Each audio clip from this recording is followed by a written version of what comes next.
Hi from my platform, Linda's TV show. If it is your first time, you are welcome. Please, after watching this video, if you like what I'm doing, please subscribe, put on your notification bell to all notification. It is very, very important because it will enable you to know when I upload a new video. Here we upload videos on daily basis as it is happening. We are bringing it live and direct, undirected to you. After watching, you are free to criticize, you are free to say your opinion, but let us say it constructively. Myself, Linda, will be standing here watching this video together with you from the beginning to the end. Then we'll go to the comment section. I appreciate you all, my lovely subscribers, followers, those who comment and share this video as we watch. Hi everybody. So I see a lot of people getting across to me and talking about the hardship they're facing as regards fuel and subsidy removal. So the truth has to be told. I support subsidy removal, but the way it is being done is the wrong way. You need to plan, and you need to have sort of like a phased removal of subsidy. I've always advocated for subsidy removal because I think to a large extent. So matter a great, oh good, yeah. Our capacity to plan would also matter a great deal. So I think the truth is, and what we're missing here is, yes, subsidy has to go, but you can't just remove it without planning because it's going to have a knock-on effect. And that's what we are seeing. The knock-on effect. Even NMPC, that is supporting subsidy removal, did not plan for it. You see that it was after the president announced subsidy removal that they are just saying that they will allow major marketers to be able to import oil. You can see that's number one indication they're not planning. Secondly, labor was not carried along. See, if you plan for it and labor was carried along, you know what will happen? Labor will not react the way it has reacted. So the truth has to be said, you have not carried labor along. Now you are just trying to meet labor afterwards. 3, you already have a scarcity for currency, for dollar. Because you see, with your removal, what will happen is that people will now have to go and buy petrol with US dollars that the CBN will not see to give them. They will have to go and source their dollar somewhere, where they get it, and bring in petroleum products for people to buy. They will also add their arbitrage fee on the dollar. And we keep talking Dangote refinery. As of today, Dangote refinery, yes, it's been launched, but it's not pumping out oil. So the matter becomes complicated for the people. And you see some arguments we make, yes, it's a tax for the rich, it's subsidizing the rich. Very good argument, but you forget that petrol prices affect every part of our economy. Because a lot of people drive, or they take out, cars drive food commodities from market to city. And we've all seen how petrol prices affect everything. So, you see, most times when we analyze the cost economics of things, we analyze it with just the mindset of we live in Lagos alone. There are people that live in other parts of the country that will never live in Lagos. That they've been buying fuel, yes. But they too are not prepared for this marginal increase. Because in all of this too, wages have not gone up. And please, do not deceive yourself. The Federal Civil Service, the wage of the Federal Civil Service is just about 1 million people, or 1.5 than in the Federal Civil Service. It's just been a wage increase for those in the Federal Civil Service. You don't have wage increase across board. Even state governments cannot pay minimum wage. And most of the other people are there that work in state governments. So there's going to have a knock-on effect on the hardship on them. coupled with the pass-through effect of inflation and all of that. As we speak today, there's something I call expected costs of subsidy removal. All right? By econometrics, if they are truly planned for it, the NNPC should be able to give us an expected cost that crude oil will now be when they remove subsidies, since they are the ones importing. All of this were not planned for. And the president announced subsidy is gone. And that's why we are where we are today. So, I am for subsidy removal, but we need to do that home keeping, house cleaning, before we can pull out subsidy. It has to be said. So it's because we've not done the housekeeping. That's why we're having all the problems. But a lot of people are missing the argument. Some are saying, yes, it's good he pulls it out now once and for all. But those that are saying that do not think of the hardship it's causing on the people as we speak. And the hardship is increasing by the day. If he doesn't sort this out in 2 weeks, it's going to be painful for a lot of people.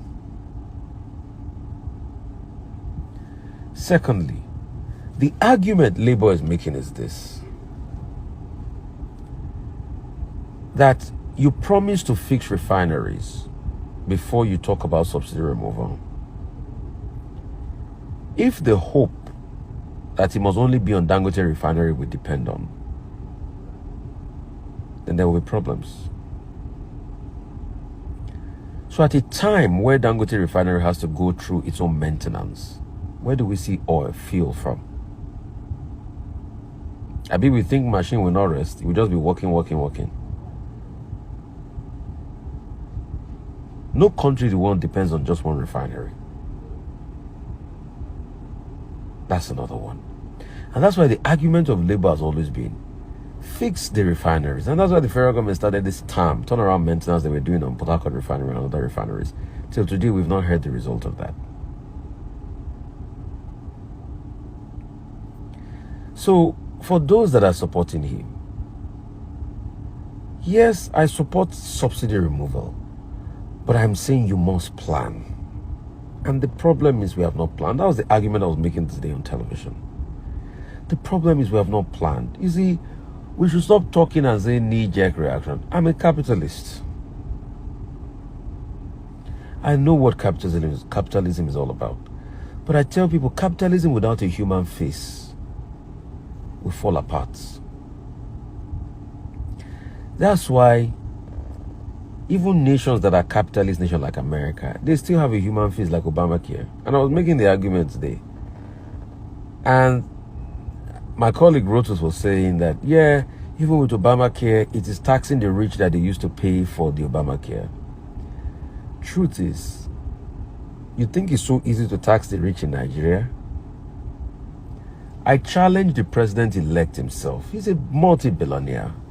How much has he paid in income taxes all these years? I challenge Atiku Abubakar. I challenge Peter Obi. They are billionaires. They fly private jets everywhere. How much have they paid in income taxes? I challenge the president. You have a country where a lot of rich men don't pay anything in taxes. They don't pay their fair share of taxes. Is all of a sudden you want to tax them?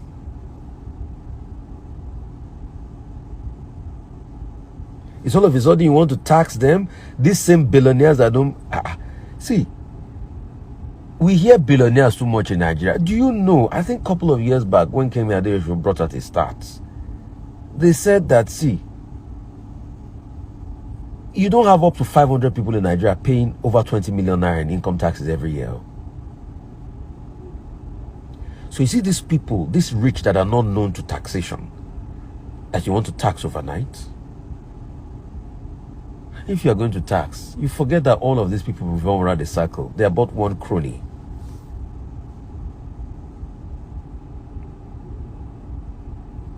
And in the end, who suffers it is going to be the poor person. Because for me, I say capitalism would open. We can't just afford to have a country where we say the poor should go and die. I could afford to buy fuel 600 naira per liter. But how many other people are out there can buy for their generators? What would you say of a barber that all he needs is about 3-4 letters to earn is I better pass my neighbor to work?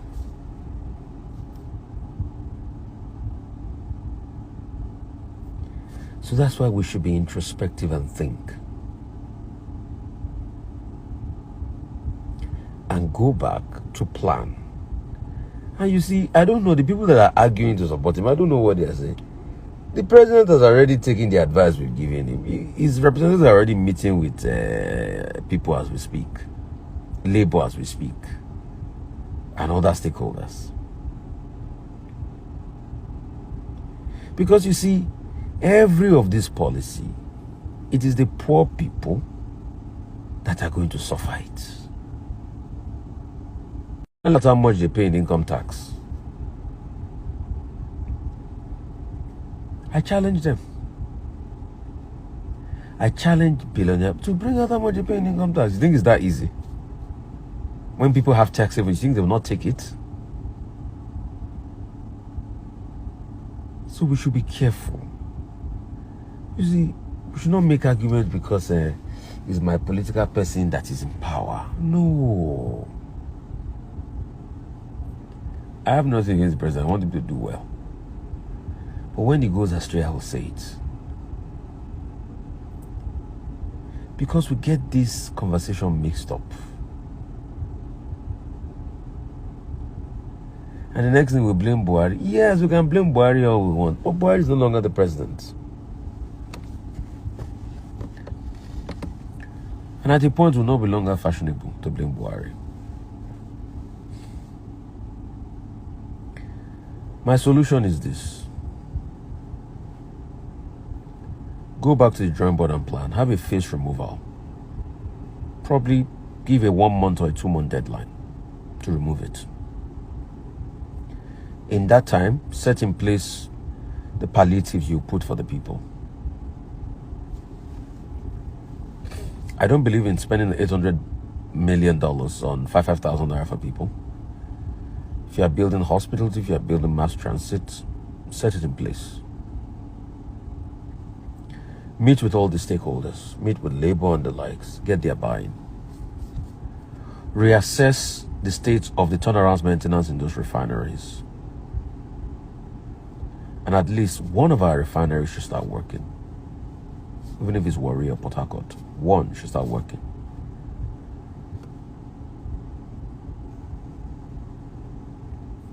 And when you do that, then make the hard. That's what I'll suggest. My phase out, I'm not saying another 6 months, I'm saying 1 or 2 months. Then make the hard decisions. And before you do that, work at because Forex will be needed. And you know, we don't print dollar in Nigeria. Forex will be needed to be able to buy crude oil and import it from the marketers that want to bring it in. Then, to further cushion the effect, over the next couple of years, invest and partner with the modular refineries and ensure they get products, because there are modular refineries in Nigeria. Be able to use products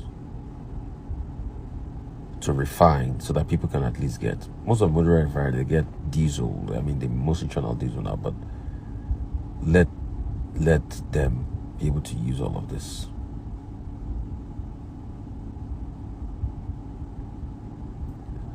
All right, once you do that, I think in the next 1 or 2 years, this will stabilize. And the effect will be cushioned. But I think to a large extent, if he reaches out now, I think in the next 2 weeks, 3 weeks to 5 weeks, this should be well on its way down. Then he needs to stabilize the markets. There's a difference between Main Street and Wall Street. The people queuing on the road are the main streets. The Nigerians in the financial market are the Wall Streets. So that's my definition of phased removal.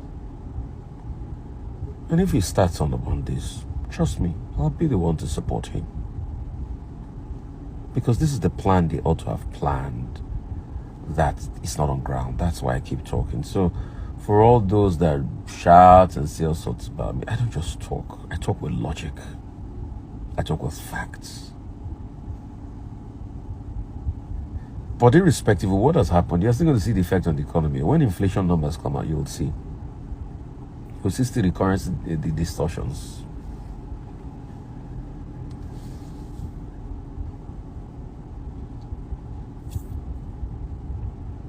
And most importantly, the major oil marketers too should be talked to. We can build this. We can make this country work, guys. We can really build this country. We can really build this country. It's not a hopeless case. Thank you so much, my wonderful viewers, for watching this video together with me from the beginning to the end. Like I said before, if you like what you see here, if you like what I do in this platform, as you have finished watching this video, please hit that red button that says subscribe and put on your notification bell to all notification. In that way, you'll be able to know when I upload a new video. Share my videos, leave your comments in the comment section constructively. Until I meet your way again in my next video, I still remain your Linda's TV show. Bye-bye.